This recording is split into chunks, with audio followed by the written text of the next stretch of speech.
नमस्कार दोस्तों।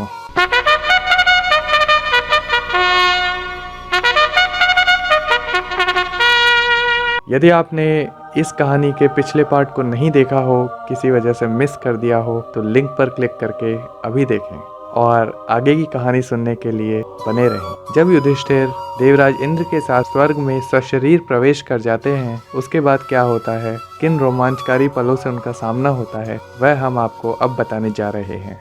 स्वर्ग में पहुंचकर युधिष्ठिर ने इंद्रदेव के समक्ष अपनी इच्छा प्रकट की और कहा, मेरे भाई और द्रौपदी कहाँ हैं? मैं वहीं रहना चाहूंगा जहाँ वह सब हैं, चाहे वह शुभ हो या अशुभ। इंद्र मुस्कुराकर उनको और आगे ले जाते रहे। थोड़ा आगे पहुंचने पर उन्होंने दुर्योधन को स्वर्ग में निवास करते हुए देखा।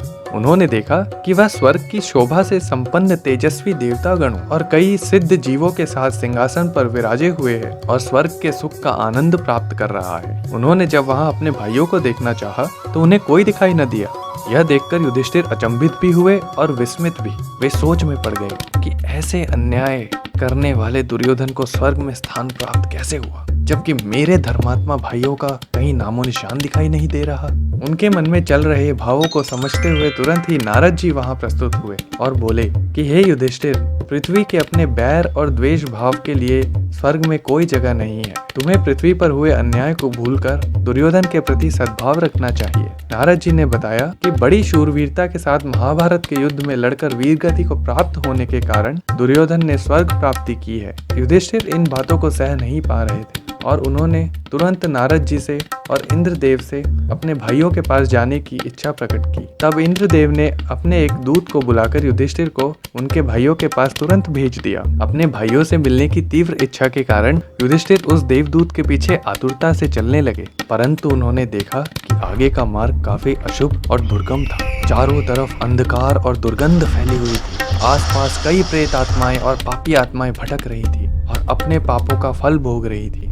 इतना ही नहीं, वहां पर रुधिर और मांस की कीच भरी हुई थी और नाना प्रकार के मच्छर जैसे जंतु फैले हुए थे। कई लोगों के आधे कटे हुए शरीर तड़पते हुए दिखाई दे रहे थे। कहीं लोहे की तपन से यातनाएं दी जा रही थी और कहीं गर्म रेत पर प्रेत आत्माओं को चलाया जा रहा था। खंजर जैसी नुकीली चोंच वाले गिद्ध और कौवे उड़ रहे थे। यह सब देखकर युधिष्ठिर का मन व्याकुल होने लगा, परंतु वे काफी दुखी और आशंकित मन से देवदूत के पीछे चलते रहे। चारों तरफ लोगों की इतनी पीड़ा देखकर युधिष्ठिर का दम घुटने लगा और उन्हें मूर्छा आने लगी। उन्होंने देवदूत से पूछा कि और कितना चलना है। देवदूत ने उन्हें कहा कि अगर वह थक गए हैं तो इंद्रदेव की आज्ञा अनुसार युधिष्ठिर महाराज देवदूत के साथ वापस स्वर्ग जा सकते हैं। देवदूत के साथ वापस लौटने के लिए उन्होंने जैसे ही पहला कदम बढ़ाया, उनके कानों में आर्त मनुष्यों की चीख और पुकारें सुनाई देने लगी। वह चिल्ला चिल्लाकर युधिष्ठिर महाराज से वहीं रहने की प्रार्थना कर रहे थे। वह कह रहे थे कि युधिष्ठिर महाराज के वहां आने से दुर्गंध कम हो गई है, उनकी यातनाएं भी कम की जा रही हैं, इसलिए वे कृपा करके वहां रहने का कष्ट करें जिससे उनकी यातनाएं कम हो सकें। इस पर युधिष्ठिर महाराज ने देवदूत से पूछा कि यह सब जीवात्माएं कौन हैं और यहाँ पर क्यों लाए गए हैं। उसके बाद जो युधिष्ठिर महाराज ने सुना, उससे उनके पैरों तले जमीन खिसक गई। वहाँ यातना भुगत रही जीवात्माएं चिल्लाकर अपना परिचय देने लगी। मैं भीम हूँ, मैं अर्जुन, मैं नकुल हूँ, मैं सहदेव, मैं द्रौपदी हूँ। युधिष्ठिर यह सुनकर अत्यंत संतप्त हो गए। अपनी पत्नी और भाइयों को नरक में यातनाएं झेलते हुए देखकर उनका मन शोकग्रस्त हो गया। उन्होंने देवदूत से आग्रह किया कि वे अकेले ही वापस चले जाएं और उन्होंने कहा कि मैं यहाँ अपने भाइयों के साथ नरक में ही रहूंगा। देवदूत वहां से इंद्र के पास वापस चले गए और सारा हाल सुनाया। यह सुनकर देवराज इंद्र अन्य देवताओं के साथ तुरंत युधिष्ठिर के पास आ पहुंचे। उनके आने से तुरंत ही वह स्थल बड़ा ही सुंदर और शुभ हो गया। दुर्गंध, कीचड़, आधे कटे हुए मुर्दे, यातना पा रहे जीव और सब कुछ अशुभ वहां से तुरंत अदृश्य हो गया। अंधेरा दूर होकर चारों ओर सुंदर प्रकाश फैल गया। इंद्रदेव युधिष्ठिर से कहते हैं कि तुमने यहाँ पर भी अपने धर्म का त्याग नहीं किया। अपने भाइयों के साथ रहकर उनकी यातनाएं कम करने के लिए अपने स्वर्ग का त्याग करके नरक में रहने के तुम्हारे निश्चय से तुम अपनी आखिरी परीक्षा में भी सफल हुए। तुमने हर समय, हर अवस्था में धर्म के मार्ग पर चलकर अटूट साहस दिखाया है, जिससे हम सभी अत्यंत प्रसन्न हुए हैं। हर मनुष्य जीवन में शुभ